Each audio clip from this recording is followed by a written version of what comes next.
Halo, selamat pagi Tribuners. Live Update Sport kembali hadir edisi Minggu 2 April 2023. Sejumlah informasi seputar olahraga sudah kami rangkum untuk Anda.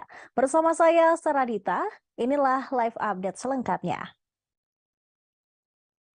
Kita ke informasi pertama, Presiden Joko Widodo menemui para pemain timnas U20 di SUGPK Senayan Jakarta pada Sabtu kemarin. Jokowi menemui Hoki Caraka dan kawan-kawan menyusul batalnya Piala Dunia U20 di Indonesia.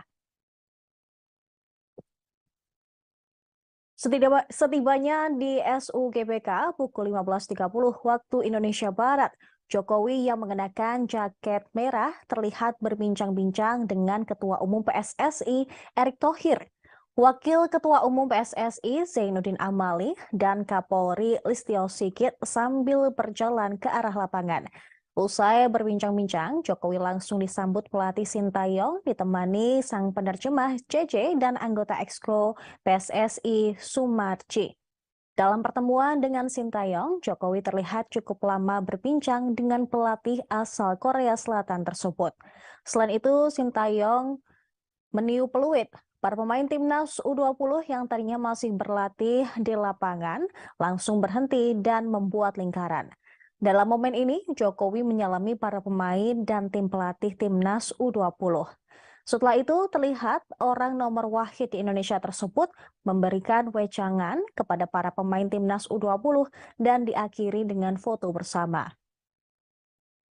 Jokowi memberikan semangat kepada timnas U20 Indonesia agar mereka tidak larut dalam kekecewaan pasca batalnya tanah air menjadi tuan rumah Piala Dunia U20 2023.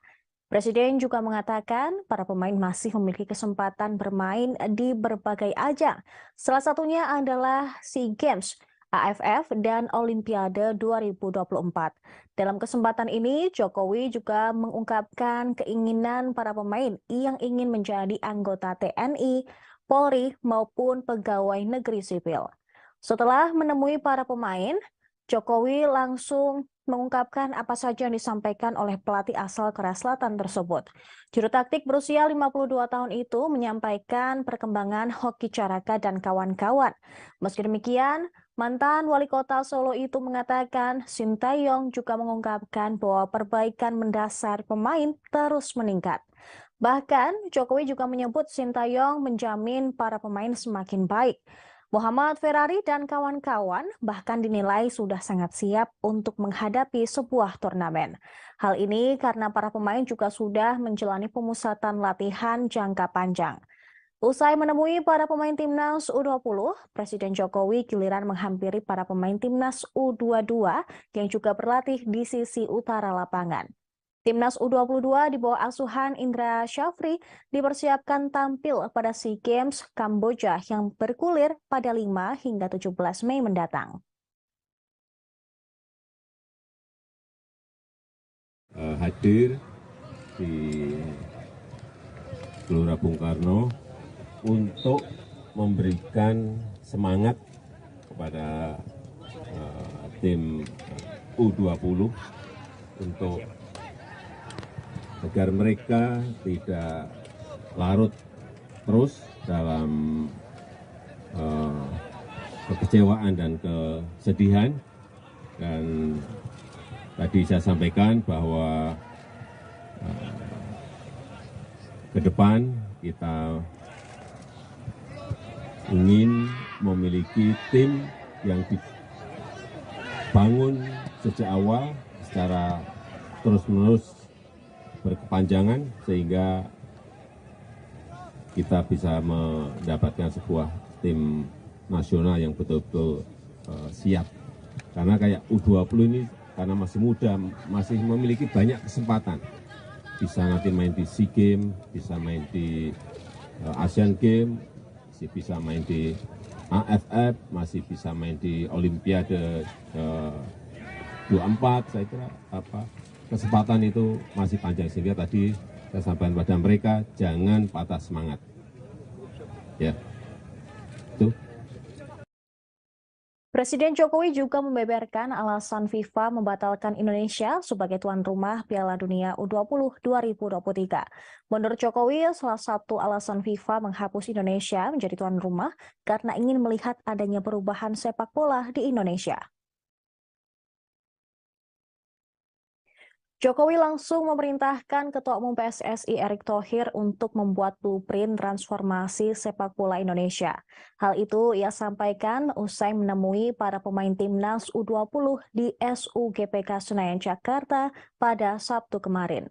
Seperti diketahui, pencoretan Indonesia sebagai tuan rumah Piala Dunia U20 2023 diputuskan setelah maraknya penolakan terlibatnya timnas Israel di tanah air. Ketua Umum PSSI juga telah menerima surat dari FIFA terkait keputusan tersebut. Erick Thohir mengaku sudah berjuang semaksimal mungkin agar Piala Dunia U20 2023 tetap digelar di Indonesia. Ia juga mengungkapkan alasan FIFA, salah satunya karena intervensi kepala daerah. FIFA mencoret Indonesia sebagai tuan rumah Piala Dunia U20 2023 pada 29 Maret lalu. Lewat pernyataan resminya, FIFA menilai tidak memungkinkan melanjutkan ajang Piala Dunia U20 terkait situasi terkini. Erick Thohir juga berupaya agar Indonesia tidak terkena sanksi berat dari FIFA. Pasalnya, sanksi berat dari FIFA seperti 2015 silam akan membuat Indonesia menyendiri karena tidak boleh berlaga di kancah internasional yang ada di bawah naungan FIFA. Akan tetapi, banyak pihak yang mendesak PSSI mengungkapkan alasan sebenarnya FIFA mencoret Indonesia. Salah satunya adalah Paguyuban Supporter Timnas Indonesia atau PSTI. Mereka menilai ada yang ditutup-tutupi oleh PSSI dari alasan FIFA yang sebenarnya hingga mencoret Indonesia. Diketahui sebelumnya, Ganjar Pranowo selaku Gubernur Jawa Tengah dan Wayan Koster selaku Gubernur Bali menyampaikan keberatannya soal kedatangan Israel di publik termasuk menyurati Kemenpora.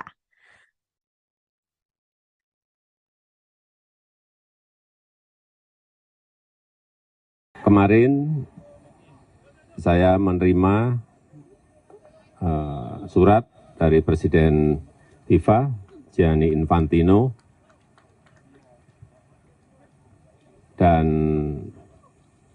saya sudah memerintahkan kepada Ketua Umum PSSI untuk menyiapkan blueprint, menyiapkan peta jalan transformasi sepak bola Indonesia untuk segera disampaikan kepada FIFA dan juga untuk berkomunikasi terus dengan FIFA, baik dengan Presiden FIFA maupun dengan Konsil, agar kita tidak diberikan sanksi oleh FIFA. Dan mungkin dalam bulan-bulan ini saya harapkan nanti Ketua Umum PSSI Bapak Erick Thohir bisa terbang lagi ke FIFA, ke Zurich untuk menyampaikan. Bapak Presiden menginstruksikan saya dua hal.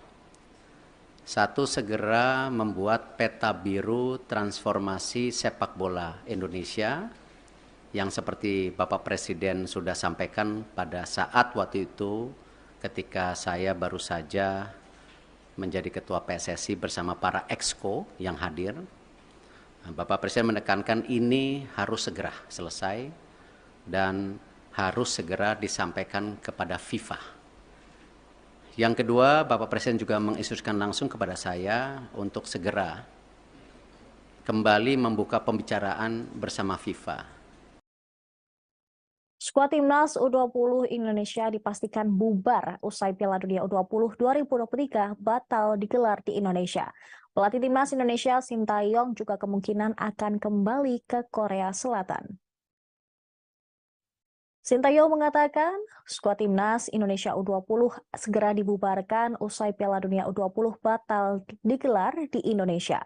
Hal itu dikatakan usai bertemu Presiden Jokowi di Stadion Utama Gelora Bung Karno Senayan Jakarta pada Sabtu kemarin. Sementara itu, Untuk Sintayong sendiri, usai para pemain dikembalikan ke klub masing-masing, dirinya masih akan menunggu arahan dari PSSI. Bila tidak ada kegiatan, kemungkinan dirinya akan kembali ke Korea Selatan terlebih dahulu.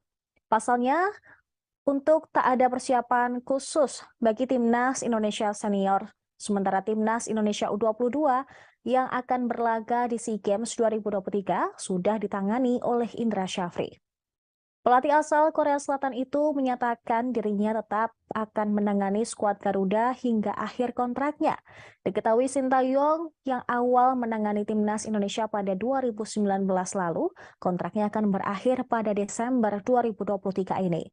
Pelatih asal Korea Selatan tersebut pun akan kembali bicara dengan PSSI perihal kelanjutan dirinya menangani Timnas Indonesia.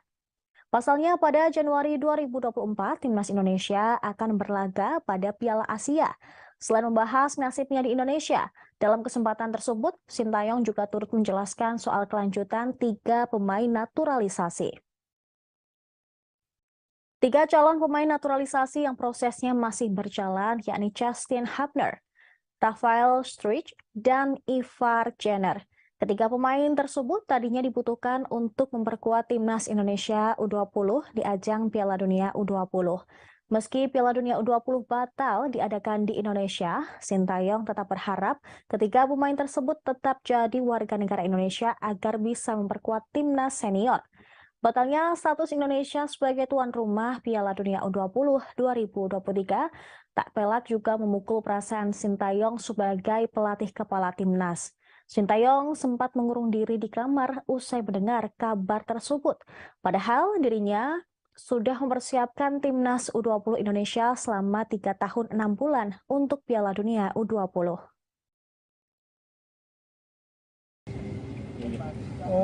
만약에 그 선수들이 기아를 월드컵이 2차 월드컵이 아닌 기아를 한다면 아주 좋은 선수들이기 때문에 했으면 좋겠다는 게 내 좋은 생각이고 다음 스텝에 대해서는 보고받은 게 없어서 내가 뭐라고 얘기할 수 있는 게 아니에요. Jujur ya belum ada laporan apa-apa tentang pemain naturalisasi seperti apa, tetapi aku sih berharap di ketiga pemain ini tetap jadi warga negara Indonesia untuk memperkuat skuad timnas Indonesia. Oke, cukup. 오케이? Oke. Selanjutnya, Tribuners, pelatih Timnas U22 Indonesia Indra Syafri memastikan akan memanggil 7 pemain Timnas U20 Indonesia agar bergabung dalam skuad SEA Games 2023 usai Piala Dunia U20 2023 dibubarkan. Ia mengaku akan memanggil pemain yang sebelumnya main sebagai pemain inti di Timnas U20 Indonesia untuk promosi ke Timnas U22 Indonesia. Meski menjamin akan ada 7 pemain yang dipanggil ke Timnas U22 ini, Indra Syafri masih enggan mengungkapkan siapa saja pemain yang akan melakukan promosi tersebut. Indra pun mengaku tetap akan menjalani komunikasi dengan pihak klub agar bisa melepas pemain ke Timnas U22 Indonesia. Hal itu diungkapkan karena ia berharap pemusatan latihan Timnas U22 Indonesia bisa berlangsung dengan lancar dan tidak ada masalah di kemudian hari. Sebab sebelumnya memang banyak klub yang merasa keberatan melepas pemain ke Timnas lantaran klub masih bermain di Liga 1. Pria berusia 60 tahun itu mengaku Timnas U22 Indonesia telah direncanakan akan menghadapi 4 laga uji coba. Saat ini, sudah ada tim yang siap menjalani uji coba dengan skuad Garuda Muda, yaitu Lebanon. Meski demikian, tidak hanya Lebanon saja yang bakal menjadi lawan Timnas U22. Indra Syafri mengatakan bahwa pihaknya sudah berkomunikasi dengan negara Tajikistan hingga China. Hanya saja sampai saat ini baru Lebanon yang memberi jawaban. Indra juga memastikan untuk uji coba pertama, Timnas U22 Indonesia bakal dilakukan pekan depan, tepatnya pada 11 dan 13 April mendatang. Sementara itu, dia juga telah memanggil 36 pemain untuk mengikuti pemusatan latihan Timnas U22 Indonesia. Sebanyak 36 pemain ini bakal menjalani seleksi hingga akhir April. Bahkan, para pemain tersebut juga akan bertambah 7 pemain lagi dari Timnas U20 Indonesia. Dari semua pemain tersebut, nantinya akan dipilih pemain terbaik sebanyak 20 orang yang bakal dibawa ke Kamboja untuk menghadapi SEA Games 2023. Untuk SEA Games sendiri akan berlangsung pada tanggal 5 hingga 17 Mei mendatang.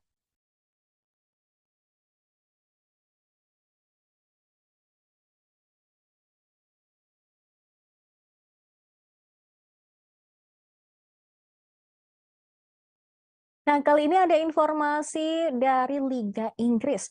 Jurgen Klopp tampak frustasi setelah kekalahan telak 4-1 Liverpool atas Manchester City dalam lanjutan Liga Inggris pekan ke-29 di Etihad Stadium pada Sabtu malam.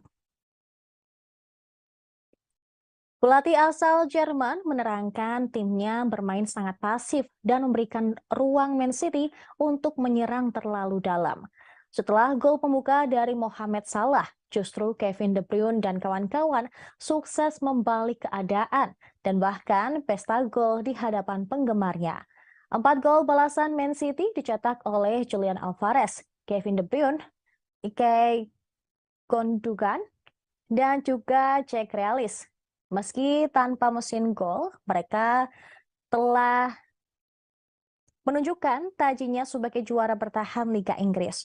Mohamed Salah dan kawan-kawan dinilai Jurgen Klopp tidak sedang dalam performa terbaik untuk menandingi Man City. Ungkapan tersebut bak menandakan bahwa Klopp cukup frustasi dengan kondisi The Reds saat ini. Bentuk ekspresi itu juga disadari oleh Stuart Pearce yang menilai bahwa juru taktik Liverpool mulai kehilangan kepercayaan diri. Liverpool saat ini berada di urutan ke-8 dalam papan klasemen Liga Inggris, posisi yang mana cukup jauh dari perebutan juara gelar dan bahkan zona kualifikasi Liga Champions. Hal tersebut juga disadari oleh Diogo Jota, yang mana The Reds tidak memiliki target istimewa musim ini. Akan tetapi masih ada beberapa pertandingan yang nanti dan juga juru gedor Liverpool itu berharap bisa memperbaiki posisi timnya di papan klasmen.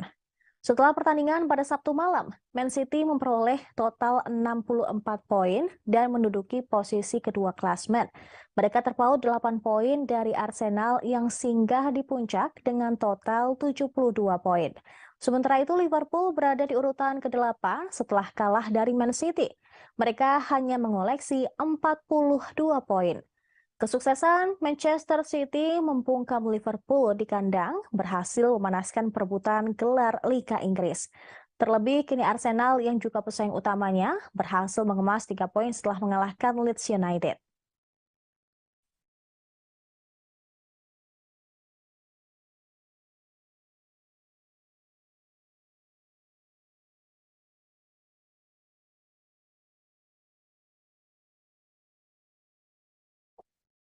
Indonesia mempunyai 2 wakil yang memastikan tempat di babak final Spain Masters 2023. 2 wakil Indonesia tersebut adalah Praven Jordan dan Melati Diva Oktavianti, serta Gregoria Mariska Tunjung. Mereka semua berhasil meraup hasil positif dalam babak semifinal Spain Masters 2023. Adapun semifinal Spain Masters tahun ini berlangsung di Centro Deportivo Municipal Calur, Madrid, Spanyol pada Sabtu 1 April 2023. Praven Melati melangkah ke babak final usai meraih kemenangan atas utusan Denmark, yaitu Mathias Triri dan Amalie Magelund. Pasangan ranking 47 dunia itu membekuk Mathias Amalie melalui permainan sengit 3 game via skor 21-15, 22-24, dan 21-23. Georgie ke partai final usai membuat kejutan dengan mengalahkan wakil Spanyol sekaligus mantan ratu bulu tangkis dunia, Carolina Marin. Gregoria menekuk Carolina Marin yang merupakan juara Olimpiade Rio 2016 lewat 3 game. Mereka berkesudahan dengan skor 10-21, 21-15, dan 21-10. Pelatih tunggal putri Herli Jainuddin memuji mental Gregoria usai mengalahkan Carolina di Spain Masters 2023 ini. Usai pertandingan, Herli Jainuddin mengungkapkan perubahan strategi dan pola permainan menjadi kunci kemenangan anak didiknya tersebut. Perubahan strategi itu dibarengi dengan upaya Gregoria untuk meminimalisir kesalahan, sehingga dia bisa mendapatkan banyak poin. Herli pun mengapresiasi peningkatan mental bertanding Gregoria yang semakin bagus. Gregoria Mariska Tunjung akan melawan unggulan kedua asal India, yaitu Pulsarla Venkata Sindhu. Kedua pebulu tangkis ini sudah bertemu sebanyak 7 kali, yang semuanya dimenangi oleh Sindhu. Final Smash Masters 2023 bakal berlangsung hari ini, mulai pukul 15 waktu Indonesia Barat.